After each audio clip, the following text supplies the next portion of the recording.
یوه ورځ یو بریتا او زوی سره د خره خپل د یو لرې ملګري د ګل باچا کره روان و. نو دا بریتا چې خپل د کلي نه تېرېدو نو هلته دوه ماشومان سټوډنټان چې د سکول نه پټ شوي جینۍ او هلک ولاړ و. نو دا پلار او زوی او خر چې ولیدو نو ویې دا وګوره دا څه کم عقل دي، برېتې غټې عقلې وړوکی دی، ته اوس ګوره خر ورسره دی او بیا هم دواړه پیاده روان دي. چې دا یې واورېدو نو پلار یې خر سیټ ته ودرو او زوی ته یې وویل بچی دا خبره خو صحیح کوي، داسې چل وکړه چې ته دې خر ته وخېږه او زه به پیاده روان شم. چې دا یې وویل نو زوی په خر سور کو او په خپله پیاده روان شو چې په دې کې یو لیونی جینۍ ولیدو. چې دا یې ولیدو نو هغې هم د ځان سره سبنګه بنګه شروع کړو. دې زوی ته یې ګوره سنډه په خپله په خر ناست دی او بوډا او غټ بریتا او پلار یې چې کوم دی پیاده روان دی. داسې نه کوي چې بوډا پلار خر ته وخېږي او دا سنډه په خپله پیاده روان شي.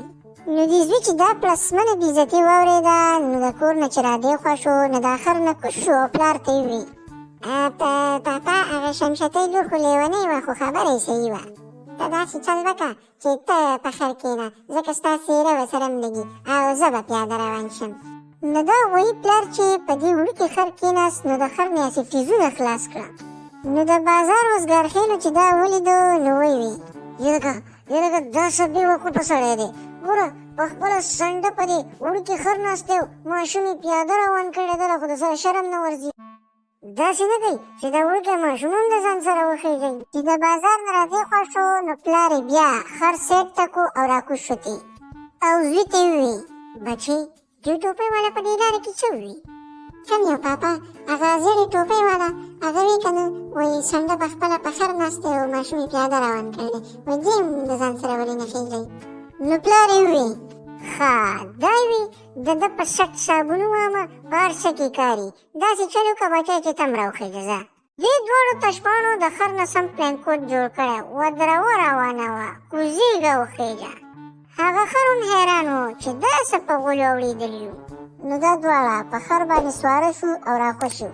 نو په دې کې خو اول شاته ورته هغه کټاټه پتلي وکتو او بیا یې مخې ته دوه کسان ولاړ وو چې دی یې ولیدو نو ویې ویل دا دواړه څومره ظالمان دي، دواړه سنډاګان وړوکي خر ته ختلي یو د خر عاجز نه شاته لوګي خلاص کړه، داسې نه کوي چې راکوز شو دې خر له هم لږه دمه ورکړي. چې دا سړې واورېدې نو اخوا یې بیا پلین کوچ ودرو او راکوز شو ترې. خر نه و خو سم پلین کوچ و. بچې څه وکړو دا خلک خو موږ په یوې کې نه پرېږدي، یا دا خلک نتین خلک دی او یا ورته موږ څاروي ښکارو. تاسې به وکړو چې دا خر به وتړو په اوږه به یې کړو چې د دې خلکو دا زړه یخ شي. او پاپا دا خبره دې صحیح وکړه ښه، دا خلک موږ په یوې کې نه پرېږدي ښه، خو داسې چل به وکړو چې دا خر به په اوږه کړو جو دې خلکو نه به دمه شو. دې خلکو ته هم ګناه نشته پاپا، تا ته ما ولې ویلي چې دې خر سره ستا څېره لګي، دواړو ته چې سړی ګوري لکه رونه چې خو خیر دې خر له به پکې هم دمه ورکړو ځه. دا یې وویل او خر یې الټه لرګي ته ځوړند کړو او اوږې ته یې کړو.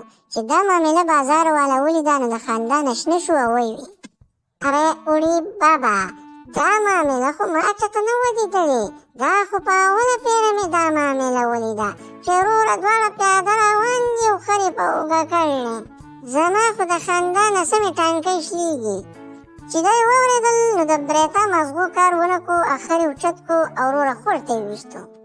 هغه خر هم حیران شو چې دا څه ولي ده خو زه ګزار کړم، پلین کوچ یې زما نه جوړ کړی او خور ته یې زه وویشتمه.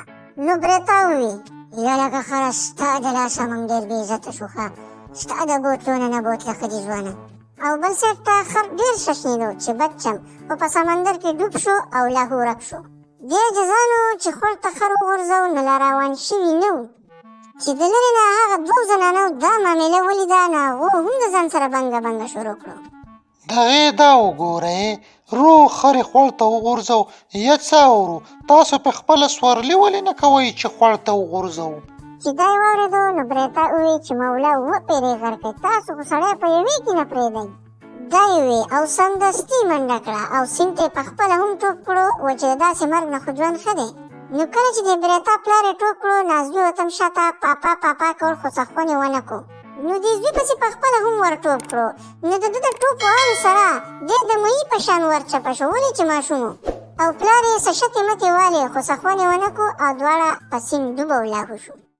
نو وولیدو څوک په یوه کې سړی نه پرېږدي او څوک چې د هر چا اوري د هغو مثال هم د دغې پلار او د زوی چې بیا به سیند ته ټوپ کوئ. نو په خپل زړه کې سوچ کوئ او کوم کار درته ښه ښکاري هغه کوئ، ځکه دا خلک په یوه کې سړی نه پرېږدي او دوی صرف خبرې ورځي. د الله په امان او زموږ چینل سبسکرایب کړئ.